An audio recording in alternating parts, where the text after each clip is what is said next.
ये हमारी बहन एक सवाल करती हैं कि तलाक़ देने का सुन्नत तरीका बयान कर दीजिए। मैं बयान कर देता हूँ।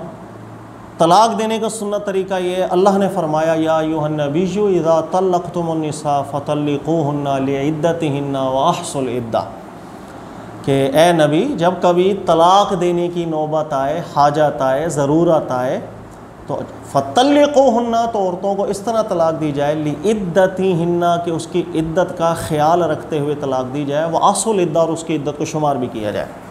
इद्दत का ख्याल रखने का मतलब ये है कि अल्लाह के नबी अलैहि सलाम ने इस आयत की तशरीह बयान की, और वो ये है कि मर्द के लिए लाजिम है अगर कभी तलाक़ देने की नौबत आ जाए, फ़र्ज़ है, लाजिम है शोहर पर कि जब तलाक़ देने की नौबत आए वो सबसे पहले ये देखे कि औरत के कौन से अय्याम हैं।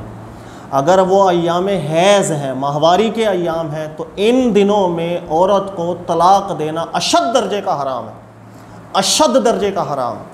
और इतना हराम काम है कि सहाबा इकराम के दौर में, हज़रत उमर फ़ारूक के दौर में बाकायदा कानून था कि अगर कोई शख्स हालत अय्याम हैज़ में औरत को तलाक़ देता तो उमर फ़ारूक सबसे पहले उस शोहर को पकड़ के उस पर ताज़ीर जारी करते, उसको कोड़े लगवाया करते थे कि तूने ये काम किया क्यों। अल्लाह के नबी अलैहि सलाम इस काम से बहुत नाराज़ हुआ करते, कुरान की सलीख खिलाफ वर्जी हो जाती है।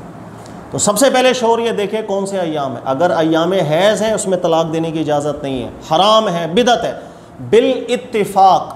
फ़िक़्ह हनफ़ी, फ़िक़्ह शाफ़िई, फ़िक़्ह मालिकी, फ़िक़्ह हम्बली, फ़िक़्ह इब्ने हज़म, कोई दुनिया की फ़िक़्ह पढ़ लें, बिल इत्तिफ़ाक़ हैज़ के दिनों में औरत को तलाक़ दे दी जाएगी, बिदत बनेगा।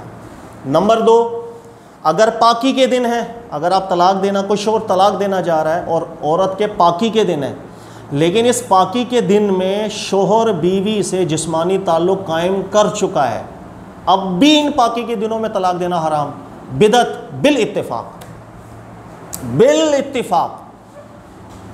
तो ये सब चीज़ों को गौर करना है। सिर्फ गुस्से में आके तलाक़ दे दी जाएगी, इस्लामी निज़ाम यहाँ नहीं है, वरना उस शोहर को सबसे पहले सज़ा दी जाएगी, तूने जुर्रत के काम क्यों किए हैं। औरत को मजाक नहीं बनाया जाता।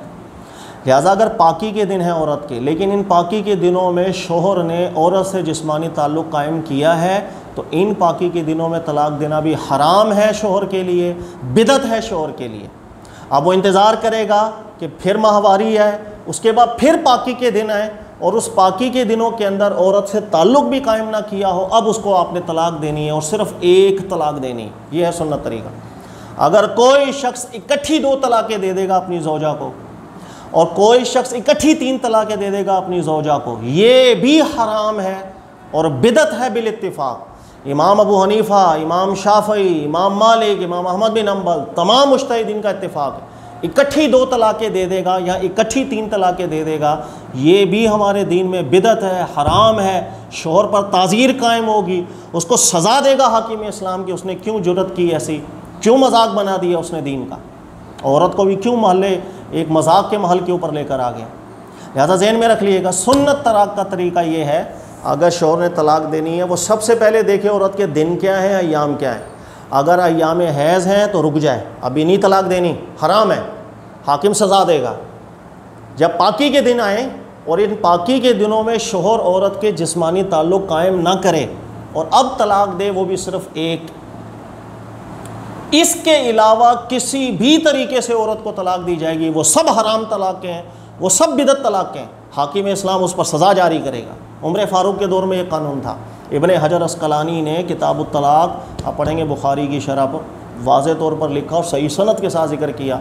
उमर फ़ारूक के दौर में कानून था, जो खिलाफ़ सुन्नत तलाक़ देता, हाकिम सबसे पहले तो उसको ताज़ीर देता कि तलाक़ के मामले में औरत के साथ मजाक नहीं किया जाए।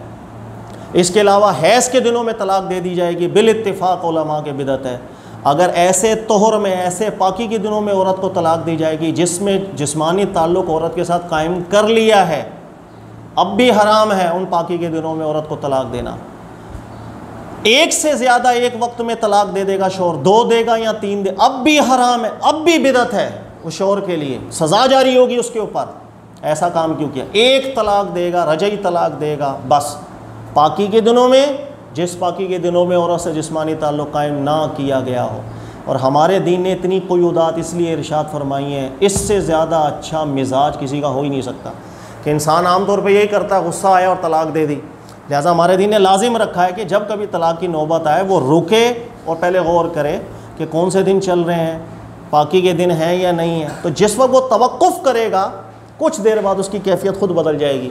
और उमूमन यही होता है हमारे माशरे में, आपने देखा होगा, गुस्सा आया तलाक़ें दे दी, और घंटे बाद जब गुस्सा ठंडा हुआ तो पछताना शुरू कर दिया कि हमारी ये मैंने एक गुस्से की कैफियत में कह दिया, मेरा इरादा नहीं था, मेरी नीयत नहीं थी, वगैरह वगैरह। एक ज़िम्नन मसला मैं बयान कर दूँ कि तलाक़ें दो हैं, एक सुन्नत तलाक़, एक बिदअत तलाक़। सुन्नत तलाक़, औरत अय्याम हैज़ में ना हो, पाकी के दिन आए और उस पाकी के दिनों में औरत के साथ जिस्मानी ताल्लुक़ भी कायम ना किया गया। इसके अलावा जितनी तलाक़ें सब बिदअत है। हैज़ के दिनों में तलाक़ दी जाएगी, बिदअत, हराम, बिदअत, हाकिम सज़ा जारी करेगा। ऐसे पाकी के दिनों में तलाक़ दी कि जिसमें जिमा कर चुका है, फिर भी बिदअत, फिर भी हराम, एक से ज़्यादा तलाक़ें दे दी, फिर भी हराम। अब उलमा में इख्तलाफ ज़रूर हुआ कि अगर कोई हराम और बिदअत तलाक़ दे दे, मसलन हैज़ के दिनों में तलाक़ दे दे, या पाकी के दिनों में जिमा करने के बाद तलाक़ दे दे, या एक से ज़्यादा एक वक्त में तलाक़ दे दे, आया ये तलाक़ें हो जाएंगी या नहीं? ये दो मौक़िफ़ उलमा के शुरू से चलते हुए आ रहे हैं। एक मौक़िफ़ तो उलमा का ये है, वो कहते हैं तलाक़ें हो जाएंगी, ये गुनाहगार भी होगा, बिदअत काम करने वाला भी होगा, लेकिन तलाक़ हो जाएगी। लेकिन एक मौक़िफ़ उलमा का ये है कि ये तलाक़ें वाकई नहीं होती हैं।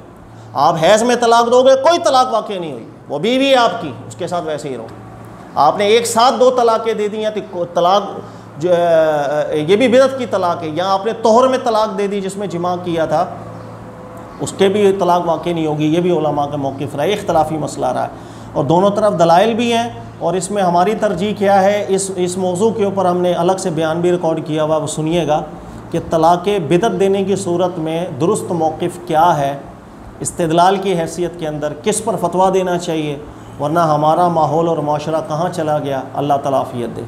ज़िम्नन एक बात और मैं आपको बयान कर दूँ, हमारे यहाँ बदकिस्मती ये भी है कि जब अहले इल्म से कोई फ़ोन आए, कोई रब्ता करे कि सर मेरे शौहर ने 2 तलाक़ें दे दी हैं, मेरे शौहर ने हैज़ के दिनों में तलाक़ दे दी, तो हमारे यहाँ जस्ट ये आंसर कर दिया जाता है कि भाई ये तलाक़ हो गई, हैज़ के दिनों में भी देगा, तलाक़ हो गई। ऐसे जवाब नहीं देने चाहिए।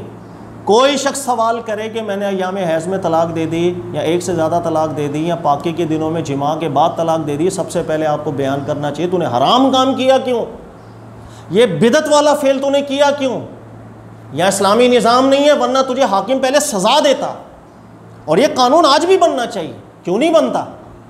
जो शोर खिलाफ शरीयत तौर पर तलाक़ दे, हमारे यहाँ तो रोज़ाना की बुनियाद पर तलाक़ें हो रही। कौन सा शोर है जो देखता है कि कौन से दिन चल रहे हैं, कौन से नहीं।